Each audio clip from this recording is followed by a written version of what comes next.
Hello, and welcome to our discussion. And I would like to start by inviting you to describe your museum and just briefly, but to set the scene ready for our investigation into your project. Football Museum is located in São Paulo, Brazil, and we are beneath the bleachers of a historical stadium here called the Pacaembu Stadium.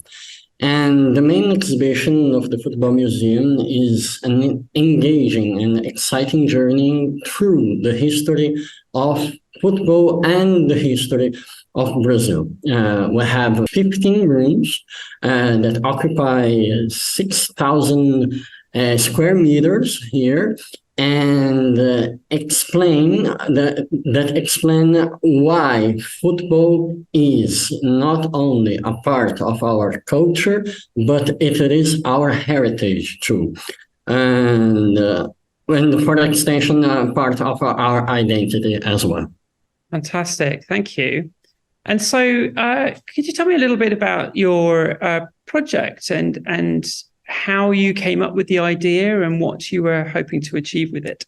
So this project began in 2019. We were approached, our educational department were approached by a researcher called Carlos Quequete.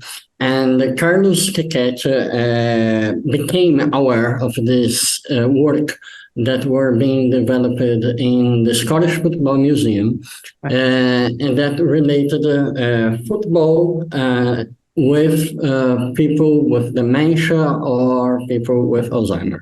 And this project was called in the Scottish Football Museum was called Football Memories. And with Richard McBrearty was the main leader of this project over there. And then Carlos wanted to bring this project to Brazil. So he looked upon us, and we started to have a few conversations to see what we could offer in terms of educational, in terms of education in museums, because Alzheimer's disease and dementia is a very complex process. They are in the field of in the doctors of the in this medical field. We're not doctors, and we had to understand quite clearly what we could do in the museum to serve, to attend these needs of these people with dementia and Alzheimer's. So we began a partnership with one of the most highly rated hospitals here in São Paulo, which is Hospital das Clínicas, and with the teams of neurologists that worked there.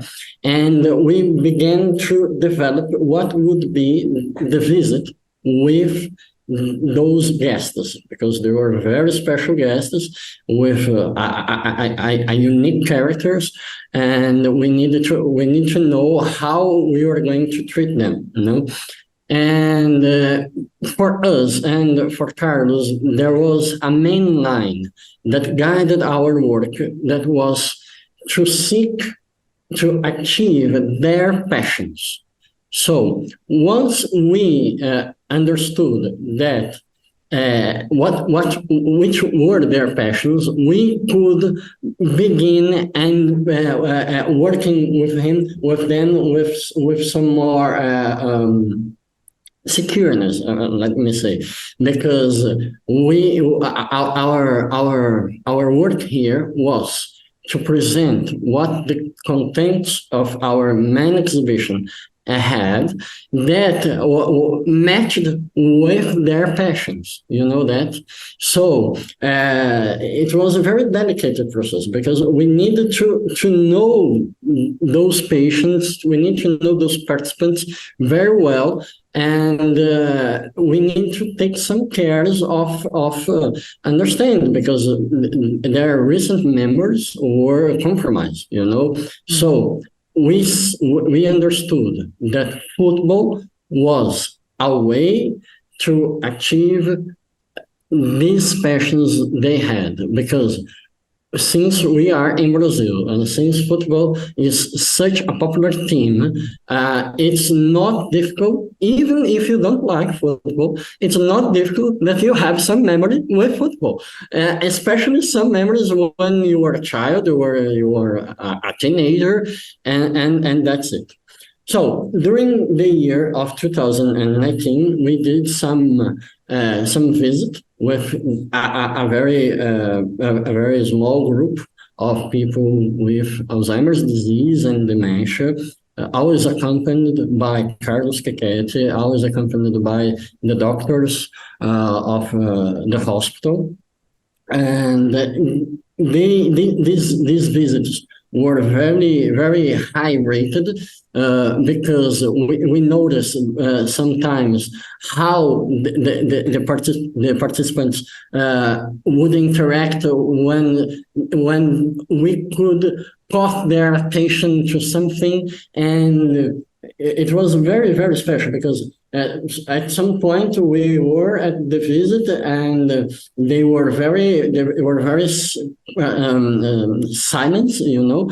And when we talk about something very specific, one of them began to talk and began to bring his memories, and it was very, very beautiful to see that, you know. So we had these visits in 2019. There were 3 or 4 visits in 2019, and these visits were to be continued in 2020. But in 2020, there was the pandemic, and our museum was closed for 6 months in 2020. And my boss at the moment, that was the coordinator of the educational program of the museum, and Carlos Quequete, articulated a strategy that could give us a way to continue this project. So we began with the online sessions. And the difference of the online sessions was that we needed to do that in one way person. We could not do that with a group because they worked better as a group in the museum, because we have a different stimulations of the exhibition, but in an online session it would be very hard to achieve this goal because we could not bring all the museum to them, you see. So we designed this to be an interaction, one-to-one, and it proved very, very, very efficiently because they responded very well. You see, they were isolated because of the pandemic.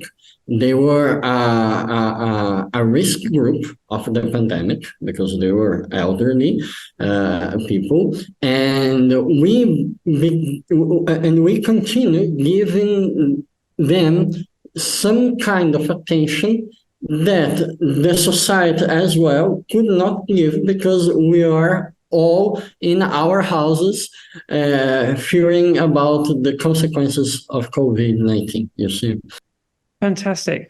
Thank you for explaining all of that. And it led to you winning a prize with Avicom. Could you tell me a little bit about what you think impressed the jury that led to you winning that award? Okay. And I think that the main reason that impressed the jury of Avicom, I think 2 reasons especially. The first one is that this project gave us the possibility to develop what we are calling a social technology. A social technology is a way, is a product, is a process, or a technique created to solve some kind of social problem with simplicity, with low cost, with easy applicability. And the Reviven Memorias was pretty much that, because we have this group of people, and not only because when we began the social, the online sessions, we expanded the public not only to people with Alzheimer or people with dementia, because we began to attend elderly people in general and people in social vulnerability. So, and they were all isolated. They were absolutely isolated in that moment of the COVID-19. And we know that one of the things that especially elderly people need the most is to be heard. So we gave them this moment to be heard, to have a social interaction, to have a moment of leisure in their week, in their day. We gave that talking about football, we gave them that talking about the museum, we gave them that talking about education. We gave, I think that the museum, the education, the football were quite only an excuse to have this interaction, and it went very, very, very well. And I think we are very pleased to know how great this project worked. And I think that the second reason that impressed the jury was that this documentary that it is available on YouTube was very well done. Was very well done. We had an excellent team of filmmakers that understood the project, that understood the phases of the project, and could put in one movie the essence of the Reviven Memorias project. I think those were the two main reasons that impressed the AVCOM jury. Fantastic. That's really interesting, and I'm. It's such a positive project, and hearing about it is really inspirational. But you must have faced challenges when putting it together, when shifting to an online medium. Could you tell us a little bit about that? Yes, we faced some challenges. We had some positive challenges and other not so positive challenges. And I think challenges is what moves us to get over them, But I think that our positive challenge in the first place was to how could we transform an interaction that we used to do live, in person, in the museum, to an interaction we were doing online. So I think that was the first question that came to us, and we tried some different ways to propose these interactions. And when the project became online, we understood that we needed to create some educational activities that were made especially for that participant. So, for instance, if you, Peter, were a participant of our project, before the online session, we were going to make you a call and we're going to ask you what do you do for living, or what you did for living, what do you like to eat, what do you like to do in your leisure, what do you like to read, what do you like to see in the movies, what themes do you like to talk about. So with this profile, we could arrange an activity that were made especially for that participant. So that gave us, this was, I think this was one of our biggest challenges, was to adapt our interactions in a very, very personal level that no project before that achieved, you know. And then we had another challenge that was, we had this prejudice regarding elderly people, that they are not familiar with computers, and they're not familiar with smartphones.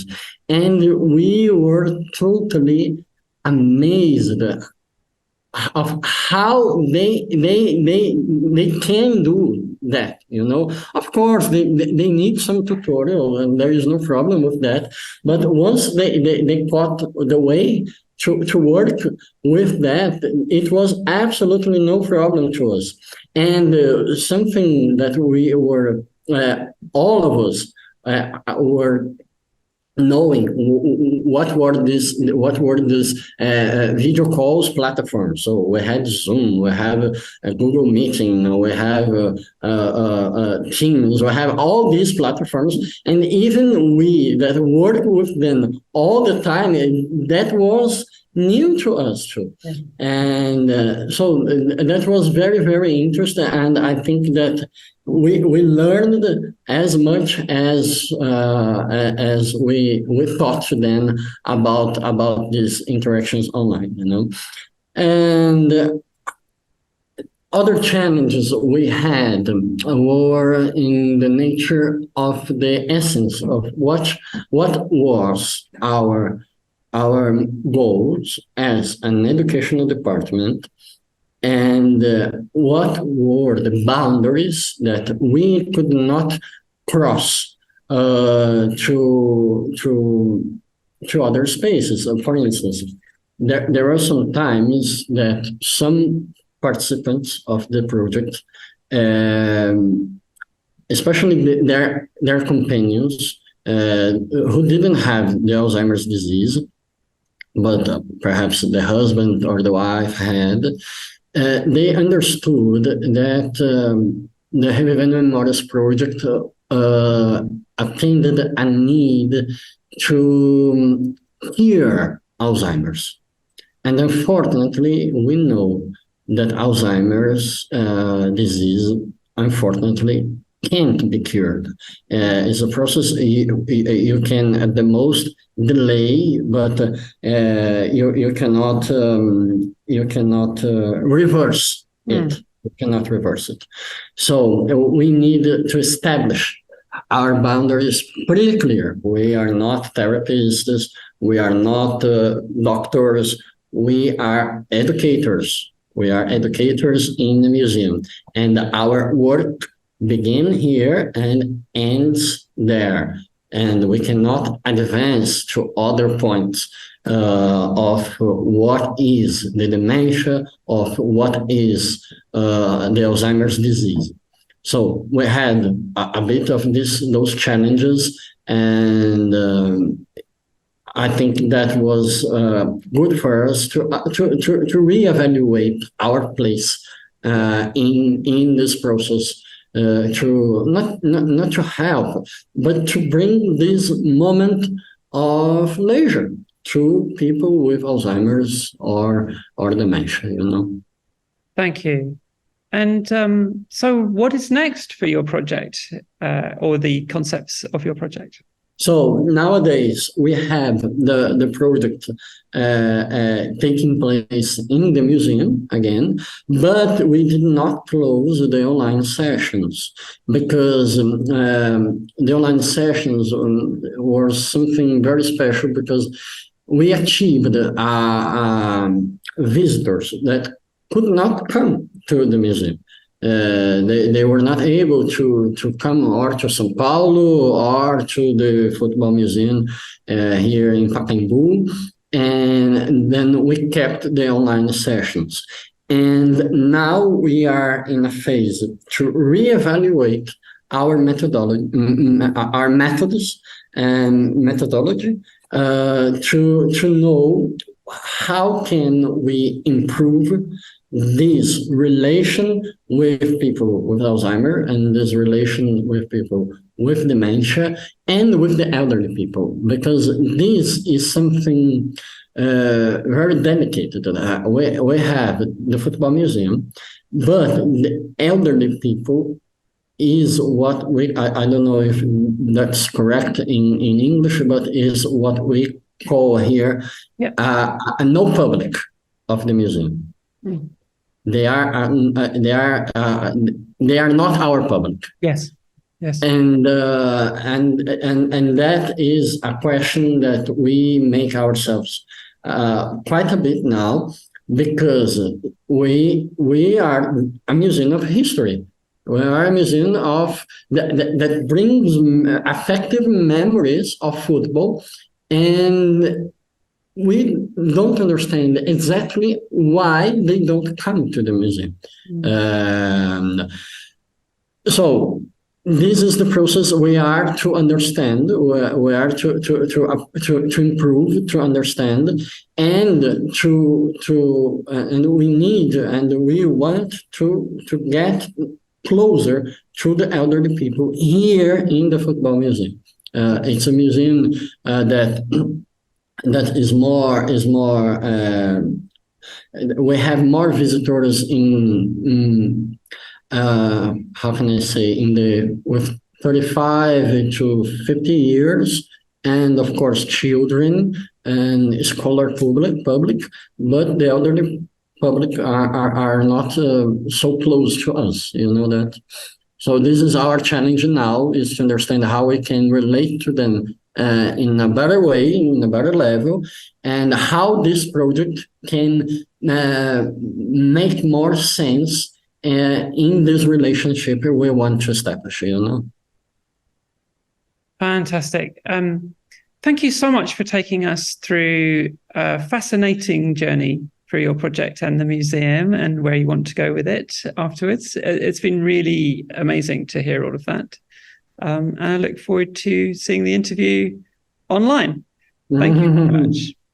Thank you, Peter. It was a pleasure.